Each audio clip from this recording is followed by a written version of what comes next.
예, 10시 23분 지나고 있습니다. 9월의 첫 거래일인데요. 월요일이고요. 모르게 활기차거나 기대감보다는 우려감이 좀 높은 상황입니다. 다행히 지수가 낙폭을 좀 좁혀옵니다. 코스피가 3,169입니다. 이제 3,200선이 위쪽으로 보이고요. 3,100선대에서 3,170. 오늘도 시초가에 비해서는 낙폭을 그래도 좀 좁혀오는 분위기입니다. 시장 상황 자체가 급락에 대한 분위기보다는 이제 섹터별 움직임이 중요하기 때문에요. 섹터 종목에 대한 접근이 여전히 유효합니다. 돈이 모이는 곳의 전략, 머닝 전략, 종목 이야기부터 시작하겠습니다. 인백스 자산운용 염정 이사님 오셨습니다. 어서 오십시오. 안녕하세요. 예, 오늘 염 이사님과 우리가 살펴볼 시장의 관심 기업들입니다. 현대차 그룹의 부품사 두 곳입니다. 턴어라운드 가능성의 현대오토에버, 신고가 행진을 하고 있는 현대모비스입니다. 자동차를 보면 여전히 좀 회복돼야 될 섹터인데 글쎄 우려감이 남아있는 것과요. 자동차주도 여전히 못 가고 있습니다. 자동차 얘기 좀 하면서 부품 얘기를 할까요? 네, 일단은 자동차 이야기라기보다 지금 말씀드린 종목들의 특징은 로봇 쪽으로 저는 포커스를 네. 맞췄습니다.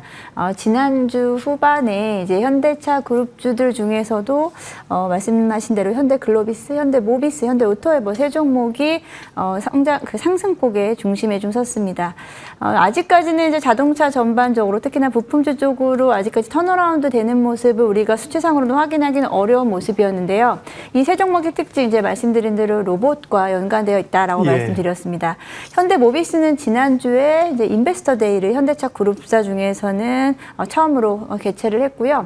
향후 이제 9월에는 현대오토에버, 현대차 등 중심으로 해서 지속적으로 이제 인베스터 데이가 열릴 예정인데요. 거기서의 가장 핵심 포인트 역시도 로봇이다라고 좀 볼 수 있겠습니다. 최근에는 노란봉투법에 대한 통과 이후로 로봇 섹터가 다시 한번 주목을 받았고, 그리고 공장 무인화, 로봇 자동화 등에 대한 부분이 시장에서 키워드로 부각되고 있는 상황입니다. 여기서 이제 현대오토에버가 저는 이제 제일 먼저 좀 눈에 들어오는 종목인데요. 물론 현대글로비스, 모비스 역시 다 이제 52주 신고가 보이기 때문에 다들 이제 관심을 가져야 되겠지만 현대오토에버를 제일 먼저 이제 말씀드린 이유를 좀 이야기를 해보면 낙폭이 과도 낙폭 구간에 있습니다. 네. 현대오토에버 이제 지난 한 1, 2개월 동안에 주가가 좀 깊게 조정을 좀 받은 상태에서 이제 주가가 턴어라운드 되는 구간으로 볼 수 있겠고요. 실적이 2분기 실적이 그리 나쁘지 않았음에도 불구하고 주가가 좀 과도하게 낙폭에 대한 부분이 좀 잡혔던 부분은 이 부분은 정확하게 원인을 이야기하기는 어렵지만 최근에 있었던 이야기는 정밀지도 반출 관련된 이슈건이 좀 있었어서 그에 따른 악재로 좀 볼 수 있다. 라고 일부 리포트에서 좀 이야기 나오면서 주가가 좀 조정받았다가 지금 턴어라운드 되고 있습니다. 현대오토에버 아시다시피 현대차 그룹사 내에서의 소프트웨어를 담당하고 있고 앞으로 SDB라든지 자율주행 기반 관련해서 사업부를 담당하고 있는데요.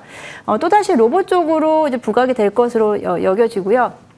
이제 현대차 같은 경우에는 미국의 메타플랜트에서 본격적으로 이제 3분기에서 4분기로 넘어가는 구간, 이제 앞으로 향후 그 로봇 무인화에 대한 자동화 시스템을 앞으로 가동시킬 예정이고요. 거기에서 현대오토에버가 담당해야 될 부분은 로봇 컨트롤링이라든지 로봇 트레이닝 관련된 부분으로 가능성이 있다 보니 지난 그간의 어떤 현대오토에버를 바라보던 관점에서 우리가 또 다른 부분을 더 추가시켜야 될 것 같다는 생각이 들고요. 지금은 낙폭 좀 과도 구간으로 진입 시기가 매수 타이밍이 좀 나쁘지 않다라고 좀 생각해서 일단은 지금 비중 확대 의견을 드렸습니다. 네, 자동차 쪽으로의 접근이 아니라 로봇 관련된 공장의 자동화나 이런 쪽이군요. 예, 그래서 현대오토에버에 대해서 비중 확대 의견을 주셨고요. 네. 오토에버와 함께 모비스는 그전에도 강했고 네. 약간 이제 현대차 그룹에서 지배구조 이런 거 할 때 상단에 쓰는 거죠. 약간 맞습니다. 중간 질서가 이런 느낌도 있잖아요. 예. 네. 모비스는 어때요? 네, 모비스 역시도 최근에 이제 52주 신고가를 터치를 했고요. 지난주에. 말씀하신 대로 현대모비스는 지배구조 개편에 따른 수혜 기대감이 지속적으로 좀 거론됐었던 종목이기도 한데요. 또 다른 부분은 최근에 글로비스와 모비스가 또 주목을 받고 있는 이유는 앞서 말씀드린 대로 이제 현대차의 이제 로봇 그 로봇 사업 그리고 보스턴 다이너믹스 관련된 부분에서도 모비스와 글로비스가 직간접적으로 좀 지배 구조로 좀 연관되어 있습니다. 그런 부분들도 저는 앞으로 큰 틀에서는 상당히 좀 지분 가치가 부각될 것으로 생각이 되어지고요. 현대 모비스 역시도 그런 지배구조 개편이라든지 지분 가치에 대한 부분을 좀 제외하더라도 이번에 인베스터 데이에서 좀 보여줬듯이 기존의 이제 사업부 AS 부분이라든지 기존 부품 부분이라든지 기존의 이전 영업력 가이던스는 기대를 유지를 하되 여기서 또 신규 모멘텀은 로봇 쪽이다라고 볼 수 있겠습니다. 이제 올해 같은 경우부터는 본격적으로 로봇 액추에이터를 공급을 하기 시작했고요.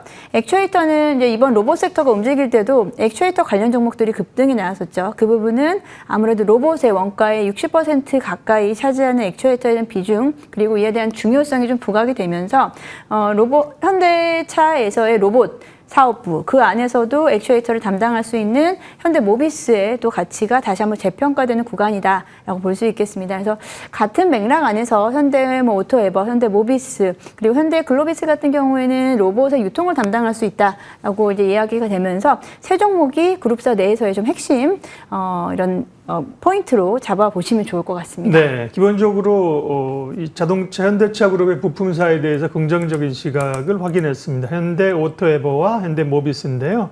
모비스는 가지고 계시다면 비중 확대 비중 유지고요. 오토에버는 비중을 좀 늘려봐도 괜찮은 시기다고 얘기를 하셨습니다. 그러면 1분만 더 해서 네. 자동차는 아직이에요? 자동차는? 네. 이제 자동차라고 하면 완성차 업체를 말씀을 하실 텐데요. 저는 올해 이제 상반기부터 해서 현대차를 중심으로 해서 여전히 좀 긍정적이다라고 말씀을 드렸는데 주가는 사실 상당히 좀 천천히 가고 있습니다. 그럼에도 불구하고 연초 대비해서 저점에서는 이제 구간이 회복되는 구간으로 좀 보여지고요.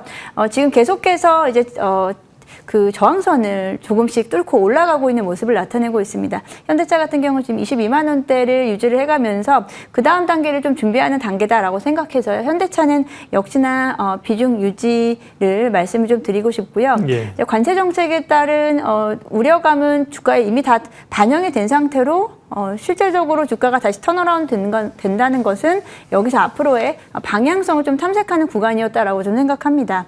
하반기부터 본격적으로 이제 메타플랜트에서의 무인 자동화에 대한 부분 그리고 내년도에 있을 보스턴 다이내믹스의 상장 이야기 그리고 지금 전기차의 보조금은 이제 없어지지만 그에 따라서 현대차는 하이브리드 쪽에 대한 매출 비중이라든지 그리고 생산에 대한 비중을 조절을 하면서 지금 상황을 아주 슬기롭고 현명하게 전 헤쳐나갈 것이다 라고 좀 보고 있기 때문에 지금 현대차 지금 답답한 구간일 수 있겠지만 그 관점에서는 긍정적이다 말씀드리겠습니다.